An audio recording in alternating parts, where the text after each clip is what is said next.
The alarm on my bridge did not sound like fear. It sounded like triumph. Every officer around me stood straighter when the sensors confirmed it. We had found them. The small blue world called Earth, tucked in a corner of space so quiet that no serious power had bothered to claim it. My name is Thralan Kos, Fleet Marshal of the Karathi Dominion, and on that day I believed, without a shadow of doubt, that we were about to erase an insect from the galaxy. We did not come for conquest. We came for punishment. 3 cycles earlier, one of our scout vessels had entered what the humans called their home system without warning, as we always did, because no species we had ever met dared to object. This time, a single message had been sent back to us. Not a plea, not a surrender, a warning. Leave now, it said, or face the consequence of your arrogance. My superiors laughed when they heard it translated. A species with barely 100 colony ships, threatening the Dominion, which had conquered 4,000 worlds without losing a single fleet in 11 centuries. The Council did not send me to negotiate. They sent me to make an example so complete that no other species would ever consider defiance again. My armada numbered 240 warships, cruisers with hulls thick enough to survive a moon's collapse, carriers holding enough soldiers to occupy 100 worlds at once. We had erased rebellions with 1/10 of this force. I remember standing on the command deck, watching the tactical display fill with green markers representing my ships, and a single, tiny, flashing dot representing the entire defense of Earth. 1 dot. My second in command, an officer named Venik, laughed under his breath and said it looked like a mistake in the sensor feed. I did not laugh. Not because I doubted our victory, but because something about the stillness of that system unsettled me, though I could not explain why at the time. We dropped out of transit at the edge of their system, far enough that our approach would not immediately be noticed, though in truth we did not care if it was. Subtlety was never our tool. Fear was. As our fleet formed into its attack pattern, I opened a channel, broadcasting on every frequency their world used. Television, radio, satellite communication, all of it, so that every living human being would hear my voice and understand what was coming for them. I told them who we were. I told them of the 4,000 worlds that had bent before the Dominion. I gave them a single choice: surrender their planet completely, hand over their weapons, their leaders, their history, and perhaps some of them would be permitted to live as servants. Refuse, and there would be nothing left of their world but dust and silence. The same silence that had followed every other species foolish enough to resist us. Not from a government building, not from a military headquarters glowing with cameras and flags, but from a single small vessel that detached from the very edge of their system and began moving toward my flagship. My sensors identified it as barely armed, almost defenseless by any standard I understood. And yet it came forward alone, without escort, without hesitation. A voice answered on the same channel I had used. Calm, steady, almost gentle. It belonged to a woman. She introduced herself only as Commander Laura Bennett, and she did not raise her tone, did not plead, did not threaten in the way I expected. She simply said this: "You have made a serious mistake coming here. We are asking you one time to turn your ships around and leave this system. We do not wish to harm you, but if you continue forward, none of you will return home." I laughed. I admit that freely, because at that moment it seemed the only reasonable response. 4,000 worlds had never spoken to me this way. My officers around me exchanged glances, some amused, some uncertain, but none of them believed for even a moment that this small, isolated species could back such words with anything real. I ordered my communications officer to end the transmission and prepare the fleet to advance. That was when the first strange thing happened. Not an attack, not a weapon, silence. Every single scout drone I had sent ahead of the main fleet, 12 of them scattered across the outer system to map defenses and detect hidden forces, stopped transmitting at the exact same moment. Not damaged, not destroyed, simply gone, as if they had never existed, with no debris, no distress signal, no trace at all on any sensor we possessed. Venik was the one who noticed it first, his voice losing its earlier confidence as he reported the loss to me directly. I remember the look on his face, somewhere between confusion and something closer to worry. I told him it was likely a sensor malfunction, some interference from the local star, anything that made logical sense within the framework of everything I understood about war and conquest. But even as I said the words, a small and unfamiliar feeling settled into my chest, something I would later understand as the first true instinct of fear I had felt in over 300 years of service. I ordered a second attempt at contact, this time demanding to know what had happened to my scouts. The response from Commander Bennett was almost sorrowful in tone, as though she pitied me rather than feared me. She said only this: "We warned you. This is not a threat we are making. It is simply what happens now. You still have time to leave." I did not leave. Pride does not allow retreat, not for a fleet marshal of the Dominion, not after 11 centuries without defeat. I gave the order to advance the entire fleet toward their inner system, weapons armed, formation tightened, every ship prepared to unleash enough destructive force to turn their capital city into ash within moments of arrival. My officers cheered as the order was given, confident once more, the earlier unease forgotten in the excitement of imminent victory. I stood at the center of my bridge, watching the tactical display as my green markers moved steadily forward, and the single flashing dot representing Earth's defense remained exactly where it was, unmoving, waiting. I did not understand yet what that stillness meant. I believed it was weakness, that they had already accepted defeat and were simply waiting for the end. I would soon learn that stillness was not surrender. It was patience. The patience of a species that had already decided the outcome of this conflict long before my ships had ever entered their system, and was simply waiting for us to arrive close enough for it to matter. As my fleet crossed the outer edge of their system, gliding past silent, empty stretches of space, where planets and moons drifted without a single visible defense, I felt the weight of that silence pressing against my confidence in a way I could not explain to my officers, and did not dare to admit aloud. We had faced fear before, faced desperate species fighting for their lives with whatever they had. But this was different. This was not the panic of the doomed. This was the calm of something that had already won, long before the battle had truly begun, and was simply waiting to remind us why we should never have come. The moment my fleet crossed what Commander Bennett had called the last line, everything changed at once.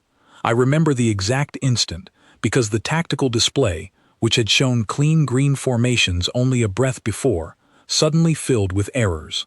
Ships reporting weapon systems offline, ships reporting navigation failures, ships reporting communication with the rest of the fleet completely severed, as though each vessel had been sealed inside its own private silence. I gave orders that were never received. My officers shouted commands into channels that returned only static. I want to be honest about what I felt in that moment, because pride has no place left in me now. I felt the same fear a small animal feels when it realizes, too late, that it has wandered into a larger predator's territory. Around me, my bridge crew worked desperately at their stations, trying to restore basic functions to systems that had operated perfectly for centuries without failure. Nothing worked the way it should have. It was as if some invisible hand had reached into the machinery of our entire fleet and rearranged it according to a will other than our own. Venick reported that an entire escort squadron, 12 vessels strong, positioned along our southern flank, had simply stopped responding. Not damaged, not under attack according to any sensor reading, simply silent. I ordered a scout ship to move toward their last known position to investigate, and what it found, relayed back in a broken, frightened transmission before that ship too went silent, was nothing. No wreckage, no debris field, no residual energy signature of any weapon discharge. 12 warships, each carrying hundreds of soldiers, had vanished from existence as though they had never been built at all. I did not understand then, and I confess I still do not fully understand now, exactly how it was done. What I do know is that it was not brutality. There was no explosion, no visible violence, nothing that matched the destruction I had seen 1,000 times across 1,000 conquered worlds. It was something colder than that, something precise, something that felt less like an attack and more like a correction, as if the universe itself had simply decided those ships should no longer exist, and Earth's forces had merely been the instrument of that decision. I ordered the fleet to regroup at a defensive position near one of the outer moons, hoping that consolidating our strength would restore some measure of control.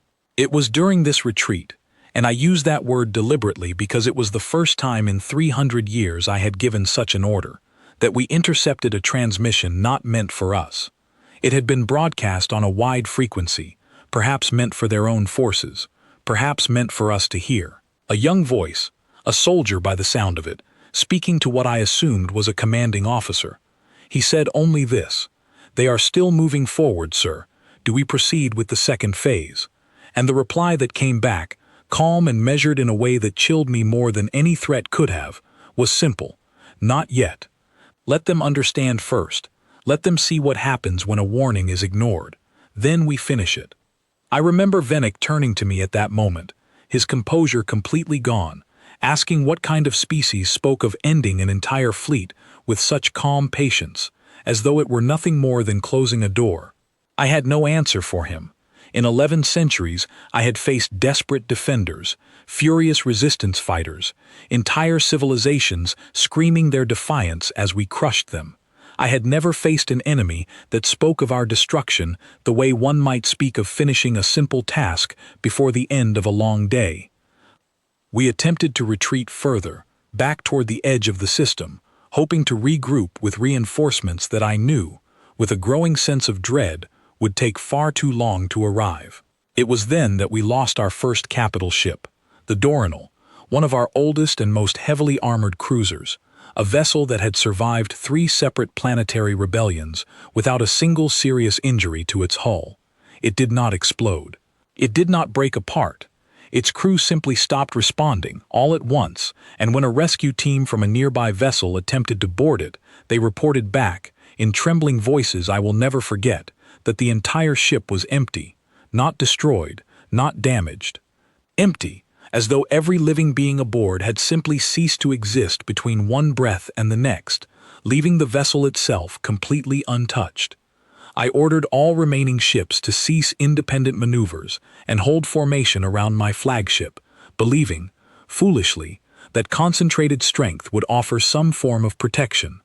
It was during this pause that we managed to capture, or perhaps were allowed to capture, a single small human vessel that had drifted close to our formation, seemingly damaged and unable to retreat. My soldiers boarded it expecting resistance, and found only one occupant, a young man who did not fight, did not run, and did not beg for his life. He simply sat calmly in the pilot's chair, watching us with an expression that held no fear at all. His name, given without hesitation, was Adam Carter, a junior technician, not even a soldier by his own account, assigned to monitor system diagnostics rather than engage in combat. I questioned him myself, curious and unsettled in equal measure, wanting desperately to understand what force we were truly facing. I asked him directly why his people showed no fear, why an entire fleet of over 200 warships had achieved so little against a species with, by every visible measure, almost no military presence at all. He looked at me for a long moment before answering, and his voice, when it came, held none of the defiance I expected, only a quiet, tired sadness that unsettled me more than any battle cry could have. "We told you to leave," he said. "We told you clearly, more than once. This is not something we wanted. But we learned a long time ago what happens when we allow a threat to grow instead of ending it immediately. We do not fight for glory. We do not fight to prove anything. We fight because it is the only way to make sure this never happens again." I asked him what he meant by that, my mind racing through every possibility, wondering what history could shape a species into something so calm in the face of what should have been overwhelming force. He did not elaborate.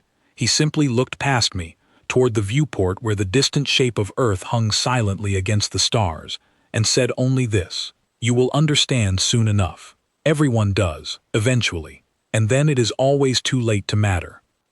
I ordered him held under guard, not as a prisoner to be harmed, but because some instinct within me insisted that a species capable of raising individuals with such composure under threat of death was a species I desperately needed to understand before this conflict destroyed what remained of my fleet entirely. As the hours passed, more ships fell silent.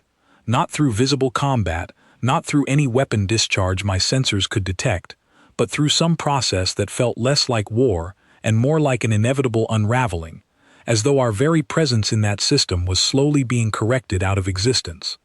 By the time the sun of that system had shifted only slightly in its arc across the sky of the planet below, I had lost nearly a third of my fleet, and I had not seen a single human warship engage us directly.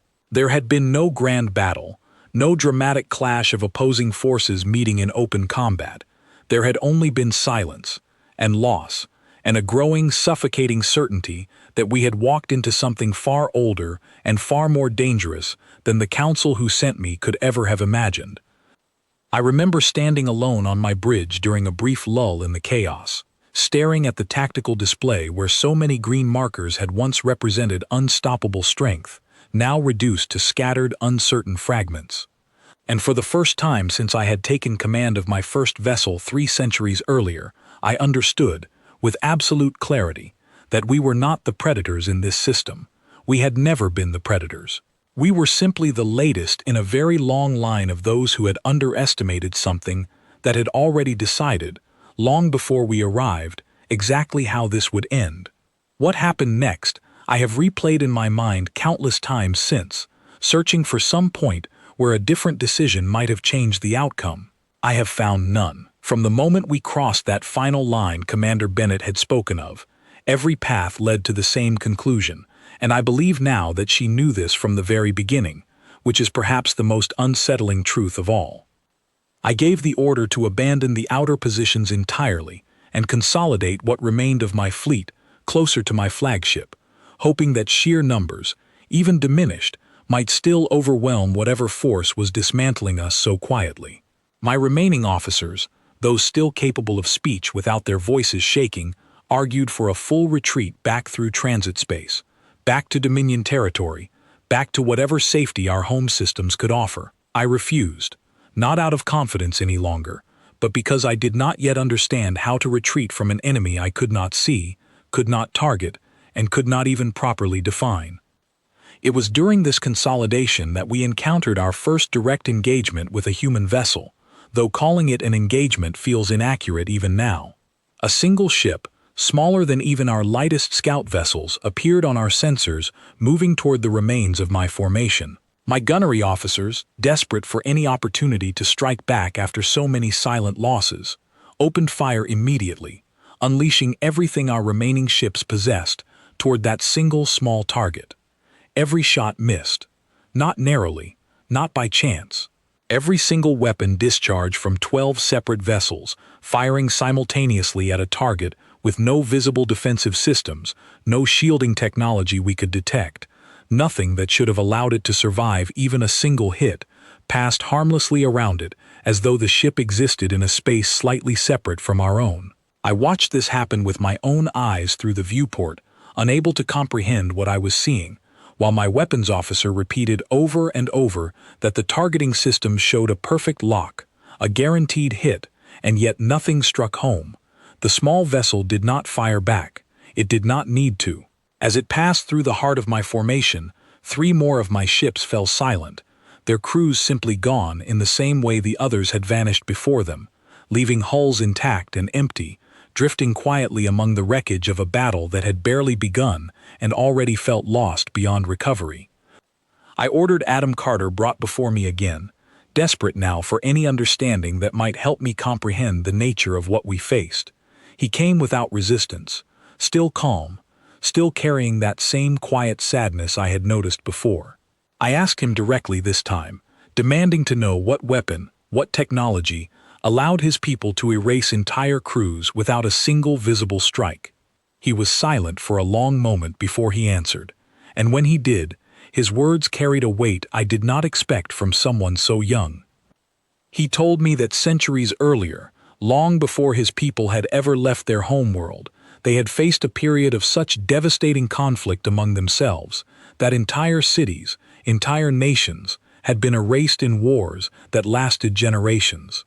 He spoke of weapons so terrible that a single device could end millions of lives in an instant, and of a time when his own species had come dangerously close to destroying itself entirely through nothing more than pride and the refusal to back down from unnecessary conflict. He said that after that period something changed in how his people approached threats to their existence. They stopped believing in half measures.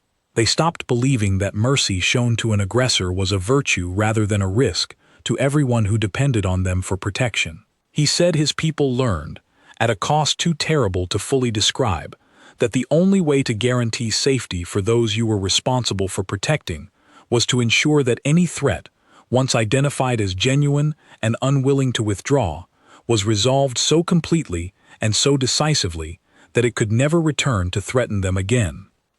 I asked him what that meant in practical terms. What technology or method allowed a species so recently confined to a single small world to achieve what an empire spanning 4,000 worlds across 11 centuries had never managed to counter? He looked at me for a long moment, and something in his expression shifted, not to cruelty, but to a kind of tired honesty that felt more dangerous than any threat could have. He said it was not really about technology at all, not in the way I understood the word. He said his people had learned, through terrible necessity, to think about conflict differently than most species did. Rather than building larger weapons to overpower an enemy directly, they had focused instead on understanding exactly how an opposing force thought, moved, and reacted, and then removing the ability of that force to function at all, piece by piece, before a single dramatic confrontation ever needed to occur. He called it, without any pride in his voice, simply solving the problem rather than fighting the war. I did not fully understand what he meant until later, when I finally received a fragmented transmission from what remained of my scouting network, a partial recording taken from a data relay before it too went silent.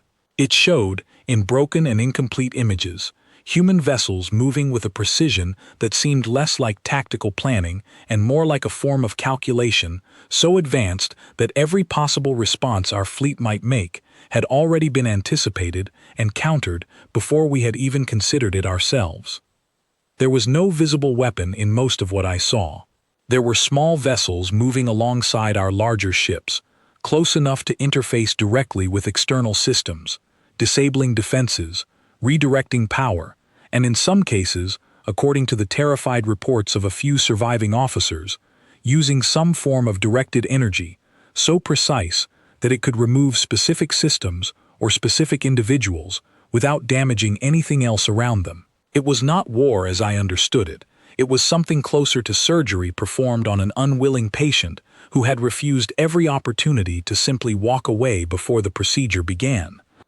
By the time what remained of my fleet had gathered into a final defensive formation around my flagship, I had lost more than half of my original force, and I had still not witnessed a single explosion, a single visible act of aggression that matched the scale of destruction we had suffered. There was only silence and absence, and the growing, undeniable understanding that we were not fighting an enemy in any traditional sense.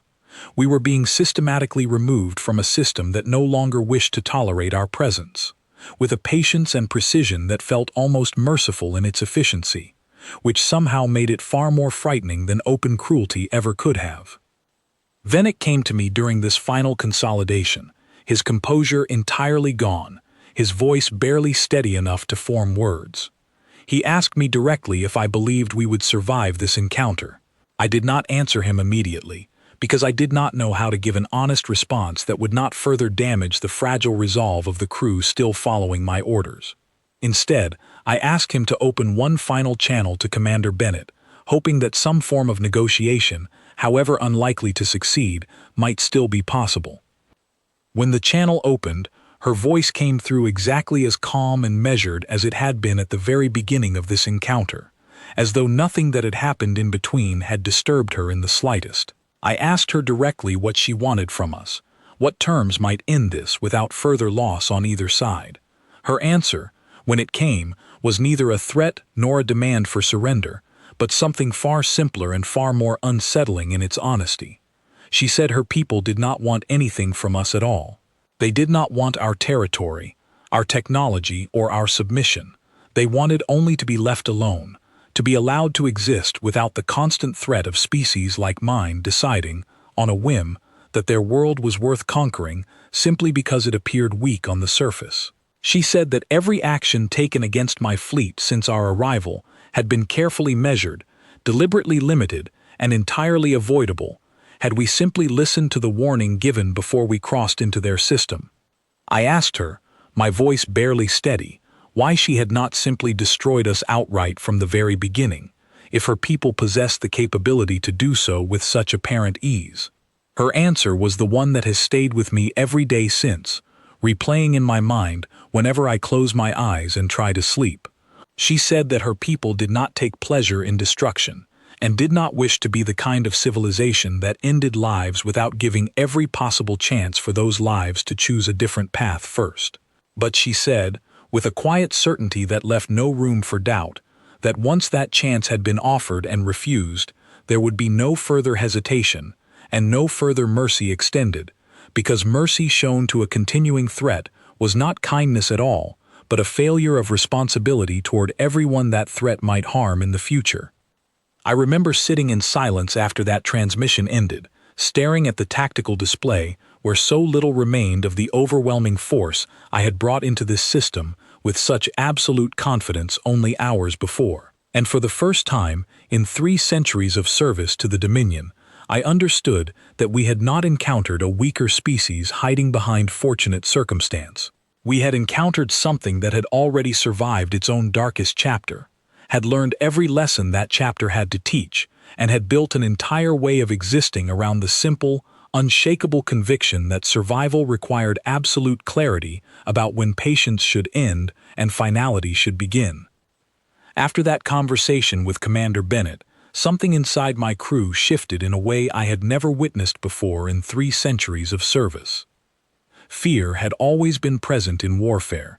That much I understood well, but this was different. This was not the fear of pain or death, the kind soldiers learned to manage through training and discipline. This was the quieter, deeper fear that comes from realizing you have made a mistake so fundamental that no amount of courage or skill can undo it. I ordered what remained of my fleet, barely 80 vessels from an original force of 240, to hold position and await further instructions from Dominion Command, though I already suspected, with a growing dread I could not shake, that no reinforcement would arrive in time to change anything. It was during this waiting period that my own flagship was finally approached directly, not by weapons fire, but by a small transport vessel that requested permission to dock, a request delivered calmly, almost politely, as though we were still capable of refusing it. We were not.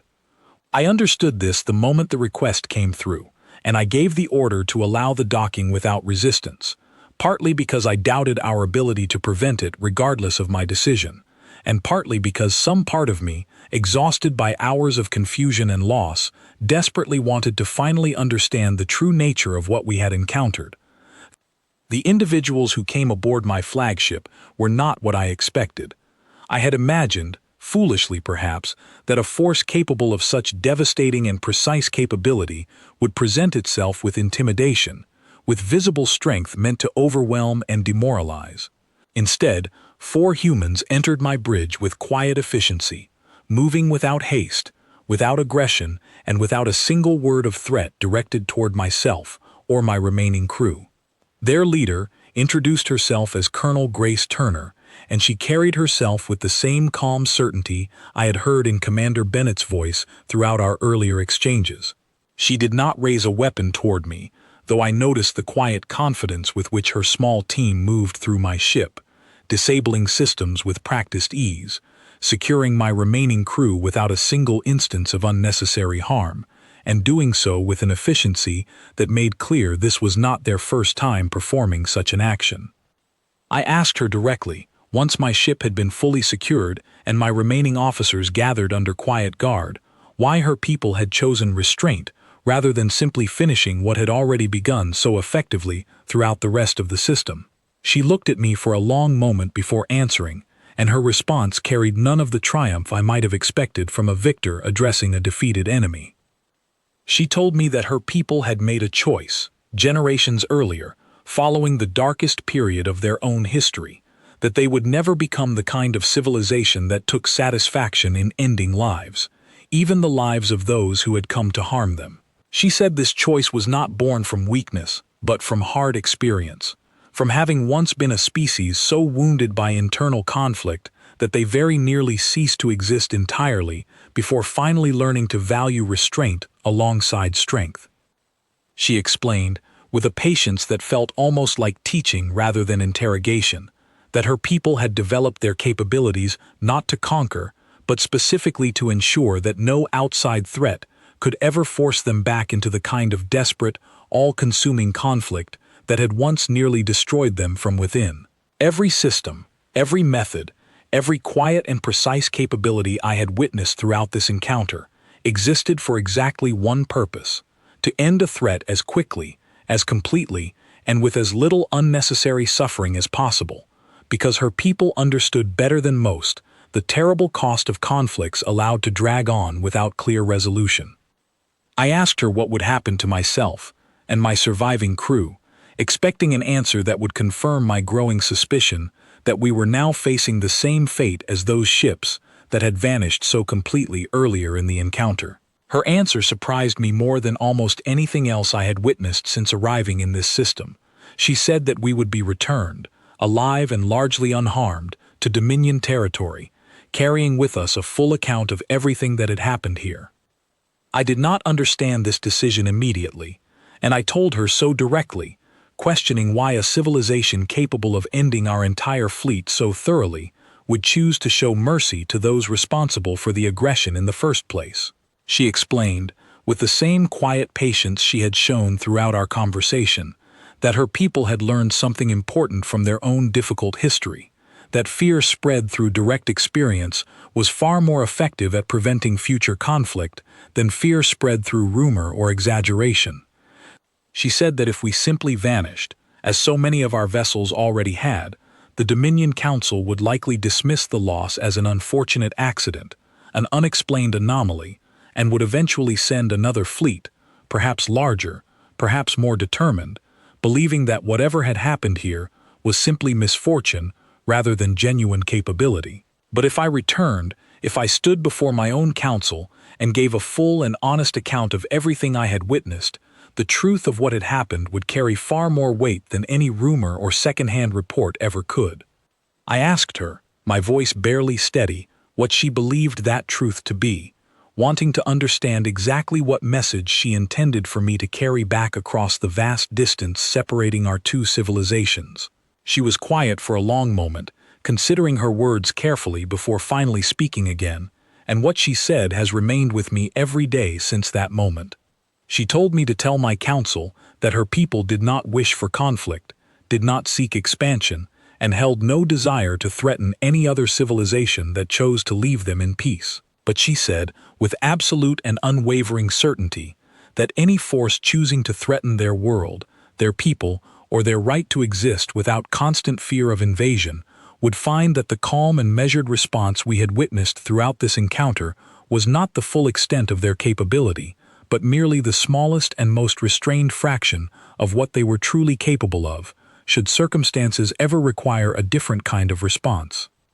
I asked her directly, unable to stop myself despite the exhaustion and fear that had settled deep into my chest, what a less restrained response might look like, wanting desperately to understand the true scale of what we had faced. She did not answer that question directly.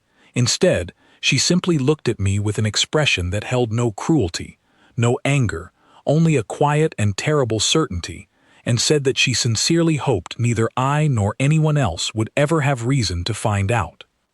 In the hours that followed, my surviving crew and I were transferred, under careful and controlled supervision, back toward the edge of the system, our remaining ships stripped of most weapon systems but otherwise left largely intact.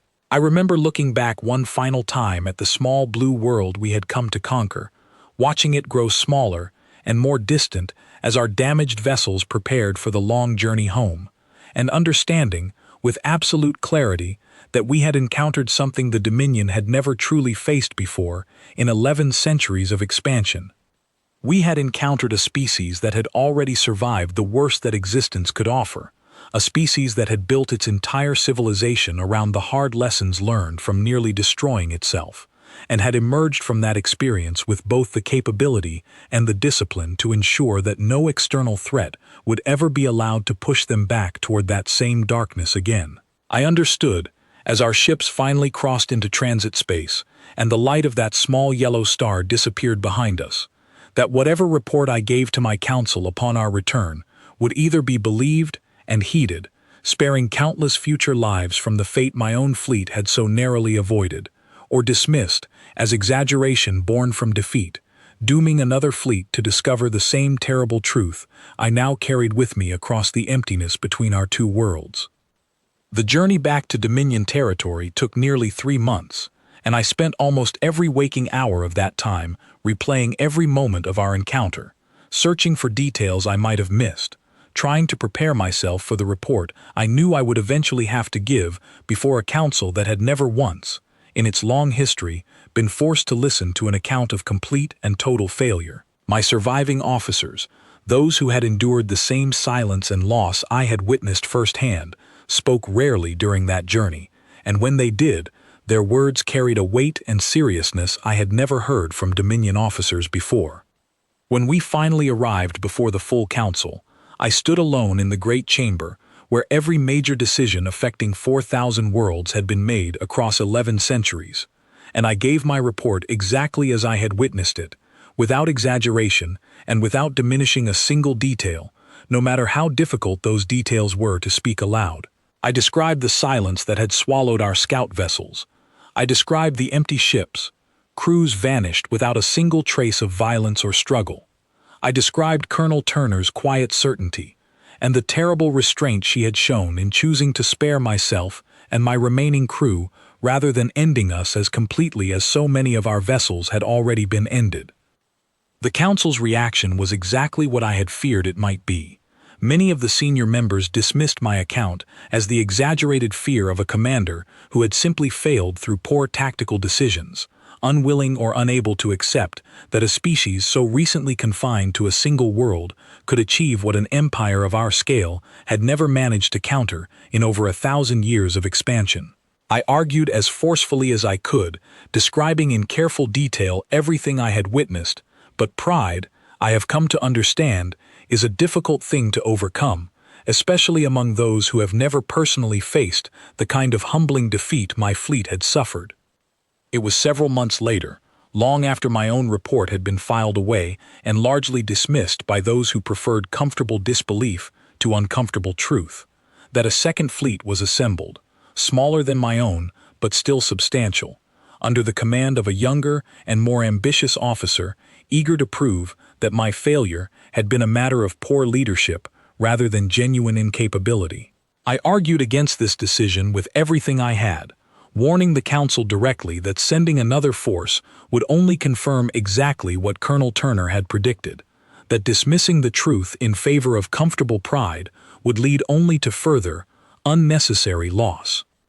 I was not permitted to accompany that second fleet, my standing within the council having been diminished considerably following what many considered my personal failure, rather than a genuine demonstration of an enemy's true capability. I waited, along with the rest of Dominion leadership, for reports of victory that I knew, with a certainty I could not fully explain to those around me, would never come.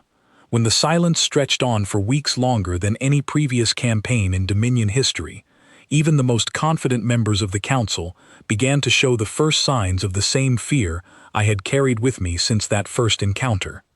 Eventually, a single vessel returned, heavily damaged, carrying only a handful of survivors from a fleet that had once numbered over 180 ships. I was present when their commander, a young officer named Dorel Vash, who had once mocked my earlier report as the exaggeration of a defeated coward, stood before the same council chamber where I had given my own account months earlier and delivered a report that matched mine in every meaningful detail, though delivered with far less composure than I had managed during my own testimony.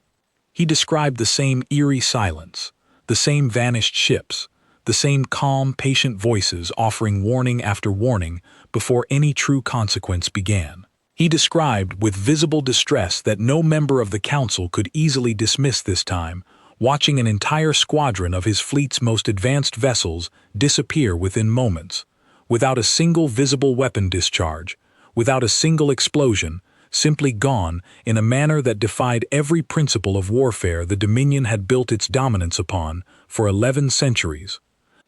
It was only then, faced with a second confirmed account matching my own in every important respect, that the Council finally began to understand the true nature of what we had encountered. I remember the chamber falling into a silence unlike any I had witnessed in 3 centuries of service.